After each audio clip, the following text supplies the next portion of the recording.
sensitive topic of discussion, but for the common man, grabbing the technical aspects of the line stated by the finance minister is a difficult task. We know that the slab rates has been changed in the new budget announcement. However, various questions are still unanswered regarding the changes in the union budget. Hello everyone, I am Saloni from Webtel. In this video, I am going to discuss the dimensions of the changes proposed in the Union Budget 2020-23. Firstly, let us cover changes proposed in the direct tax. So stay tuned, and before starting this video, I would like to request you to subscribe to our YouTube channel Webtel Electrosoft to get regular compliance updates. So let's get started. For this, I am taking you to my screen. Now let's get started with the union budget highlights with examples related to the direct taxes. So firstly, we are going to discuss about the tax regime. Basically, two tax regimes are there, old as well as the new tax regime. In the old regime, no changes are there, like it will remain as it was earlier. Like individuals or HUFs can take the benefits of the Chapter 6A deductions, like they can avail the deductions of ATC, ATCCD, etc.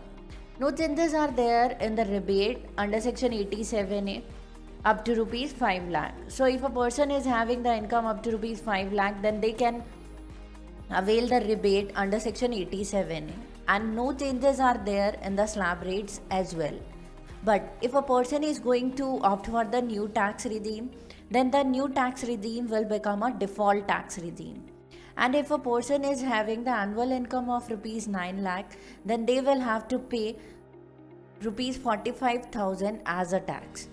And if an individual is having the income of rupees 15 lakh, then they will have to pay the tax of rupees 1.5 lakh, down from rupees 1.87 lakh. And the standard deduction of rupees 50,000 would also be allowed to a salaried as well as pensioners under the new tax regimes. As we know, these slab rates are applicable from the financial year 2020-23 to 2020-24, and the assessment year for which would be 2020-24 to 2020-25. Now, it is mandatory for every individual to select the regime in the beginning of the year. If you are a person having all type of investments available as deduction and your income does not exceed rupees 5 lakh, then no need to think more about new tax regimes. But if you are having the income exceeding rupees 5 lakh with no investment amount, then go for the new tax regime. Now we are going to discuss about the tax rebate benefits. So if a person is having the old tax regime, then the maximum income to avail the rebate would be rupees 5 lakh, and the rebate amount would be 12,500. But if a person is going to opt for the new tax regime, then the maximum income to avail the rebate amount would be 7 lakhs, and the rebate amount would be 25,000. So if a person is going to opt for the new regime, then they will be able to avail that rebate up to rupees 7 lakhs. For the better understanding, let's take an example. So this is an example through which we will be able to understand how the tax would be calculated as per the old as well as the new tax regime. So firstly, we are going to discuss about the old tax regime.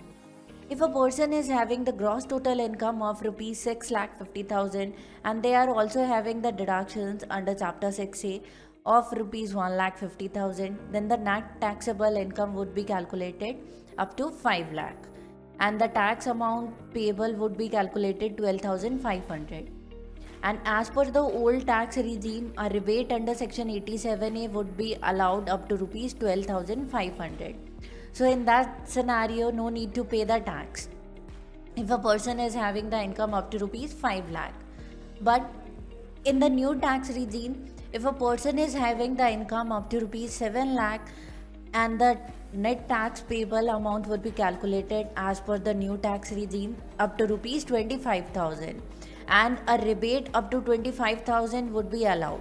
So in that scenario, no need to pay the tax.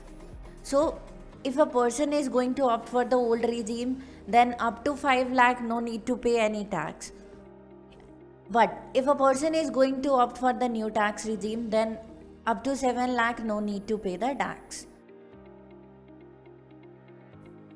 So these are the proposed slab rate for the new tax regime.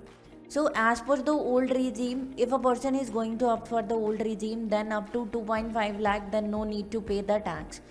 But if a person is going to opt for the new tax regime, then up to 3 lakh, then they don't need to pay any taxes. And if their income lie between 3 lakh to 6 lakh, then they need to pay 5% tax. And if their income is between 6 lakh to 9 lakhs, then they need to pay 10% tax. And if their income is between 9 to 12 lakh, then they need to pay 15% tax. And if their income is between 12 to 15 lakh, then they need to pay 20% tax. And if their income exceeds rupees 15 lakh, then they need to pay the 30% of the taxes. And above rates are the exclusive of education cess and surcharge. Surcharge and education cess will also be calculated as per the slab rates. For the better understanding, let's take this example for the calculation of the new tax regime. So if a person is having the salary income up to rupees 2 lakh, house property income up to rupees 50,000 and business and profession income of rupees 4 lakh, other sources income up to rupees 50,000, and the gross total income here would be calculated up to 7 lakh, and no deductions are there under the chapter 6A, and the net taxable income would be 7 lakh. So as per the revised or the new slab rate, tax would be calculated like this: up to 3 lakhs no tax would be calculated, and the income which lie between 3 to 6 lakh, then 5% of the tax would be calculated, and the amount would be 15,000 rupees. And on the remaining 1 lakh rupees, 10% tax would be calculated. So if a person is having the income up to rupees 7 lakh, then the total tax would be calculated up to 25,000 rupees. But as per the proposed tax regime, a rebate under section 87A would be allowed up to rupees 25,000. So in that scenario, no need to pay the tax if a person is having the income up to rupees 7 lakh. Similarly, if a person is having the income up to rupees 8 lakh, and the tax would be calculated over here would be like this: 35,000 rupees as per the new tax slab rate. So in that scenario, no rebate will be allowed, because the rebate amount would be calculated up to rupees 7 lakh income only.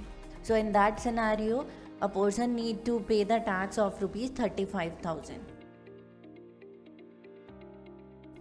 Now let's move to our next point, which is related to the benefit for the salaried person and pensioner.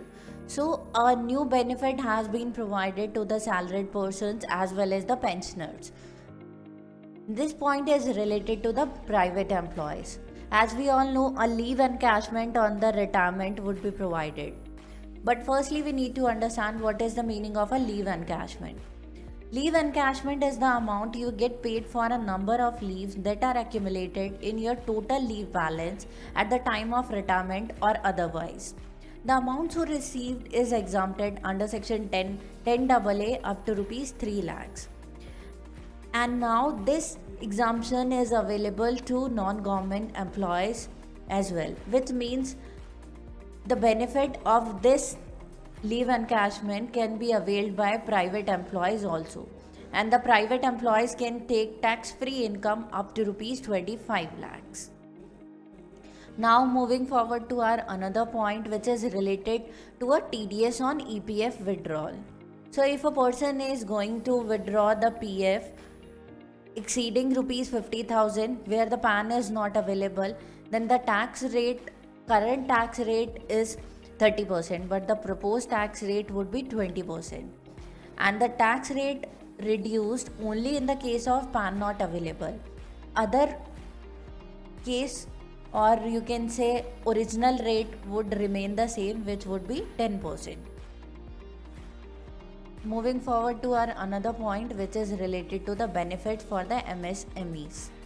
Benefit for the MSMEs. The threshold limit for the presumptive scheme has been proposed to increase. In the case of business, the current threshold limit is rupees 2 crores, but the proposed threshold limit is rupees 3 crores. And in the case of profession, current limit is rupees 50 lakh, but the proposed amount is rupees 75 lakh. Moving forward to our another point, which is related to the TDS on winning from the online games as per the section 194BA.